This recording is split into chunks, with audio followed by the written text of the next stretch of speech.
వరంగల్ జిల్లా నర్తంపేట మండల పరిధిలోని పలు గ్రామాల్లో సోలార్ లైట్ పోలుకు అమర్చిన బ్యాటరీలను చోరీ చేస్తున్న నలుగురు దొంగలను నర్తంపేట పోలీసులు పట్టుకున్నారు. నిందితులు జనగాం జిల్లాకు చెందిన వారిగా గుర్తించారు. అనంతరం నిందితుల వద్ద నుంచి మొత్తం 38 బ్యాటరీలను స్వాధీనం చేసుకున్నారు. వీటి విలువ సుమారు 2,15,000 రూపాయలు ఉంటుందని పోలీసులు తెలిపారు. అలాగే భవిష్యత్తులో ఇలాంటి ఘటనలు పునరావృతం కాకుండా ప్రత్యేక చర్యలు చేపట్టినట్టు తెలిపారు.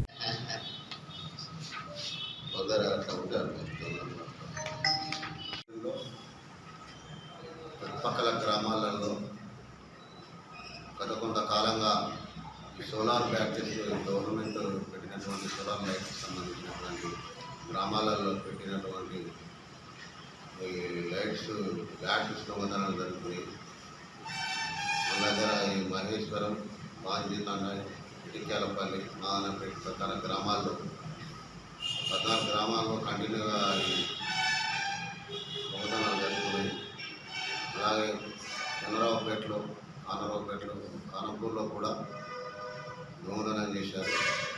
వీటి మీద సిఏ గారు, రఘుపతి రెడ్డి గారు, ఎస్ఐ రవికుమార్ వీళ్ళు ప్రత్యేకమైన దృష్టి సారించి ఐడి పార్టీని ఏర్పాటు చేసి ఈ దొంగల్ని ఇన్ఫర్మేషన్ తీసుకొని దొంగలను పట్టుకునేది. ఈ దొంగలు మా సంపత్, మహేష్ మరియు సాంబారాజ్ అని నలుగురు పాలకుర్తి, జబ్బర్ఘట్ ప్రాంతాలకు చెందినవారు.